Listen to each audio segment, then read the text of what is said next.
I'm Tracy, and this is the wildflower patch that I planted last year. We've got oxeye daisies, corncockle, bird's foot trefoil, bramble. It attracts a lot of insects: bees, beetles, crane flies, moths, and butterflies. We all love butterflies, beautiful creatures like the bright, bold red admiral, the delicate holly blue, the small tortoiseshell, and the peacock, evoking the spirit of summer. Moths, too, are finally being appreciated for their role as pollinators and their own innate beauty. And without their caterpillars, we wouldn't have many of our garden birds. For example, they make up most of the baby blue tit's diet in its early life.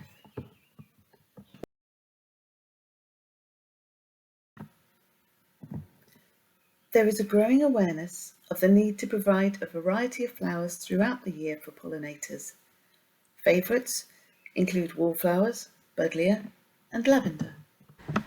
Daisies and roses are good too, provided they're nice open varieties, similar to the wild varieties like this dog rose here, rather than the many layered varieties, which prevent insects from accessing the nectar in the centre of the flower. But before any butterfly or moth spreads its wings for the first time to take to the sky, it starts its life as an egg and then a caterpillar. And whilst adults can feed from a variety of plants, caterpillars, like all children, can be fussy. Unlike their graceful parents, which delicately sip nectar from their long, specially adapted tongues, caterpillars need a good old chomp on a nice juicy leaf. Some, like the woolly bear or garden tiger moth caterpillar, are not fussy eaters, but other youngsters are not so easy to please.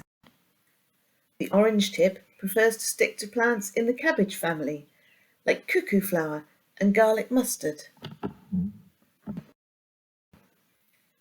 Common blue caterpillars eat only trefoils and related plants such as black medic and clover. The painted lady caterpillar feeds on thistles, and the marbled fritillary caterpillars feed exclusively on bramble. One of the most super specific butterflies when it comes to egg laying is the small tortoiseshell. It will lay its eggs only on nettles. This beautiful butterfly is common, but in recent years has been declining, so needs a fighting chance. In fact, stinging nettles are a vital superfood for butterflies and moths. They are the preferred food of the red admiral, comma, and peacock, and numerous moths like the beautiful golden white and mother of pearl. If you take a look at many of the vital caterpillar food plants, you realise that they have something in common. Cleavers, comfrey, garlic mustard, ivy, mallow, dandelion, dock, plantain, thistle, yarrow, bramble, and nettle. Many of them are roadside or hedgerow plants, and many of them are considered weeds. These are the plants that sustain our butterflies, moths, and other insects throughout the vital early stages of their life cycle. Without them, there would be no peacock butterflies in the summer, no orange tips in the spring. Yet we routinely remove these plants from our gardens and communal green spaces. We cut roadside verges before the flowers have a chance to set seed, and flail hedgerows so severely that fruits and flowers cannot survive.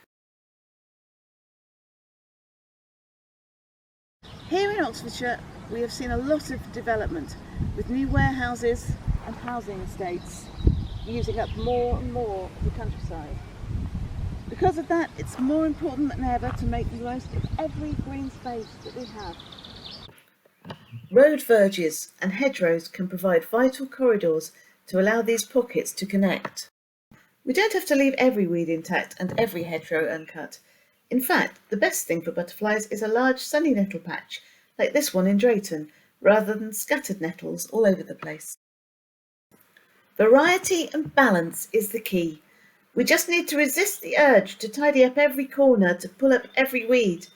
Let's allow the roadside verges to grow long for a while. Let the buttercups flower. Leave a few dandelions alongside the garden flowers. After all, they look beautiful and they're free.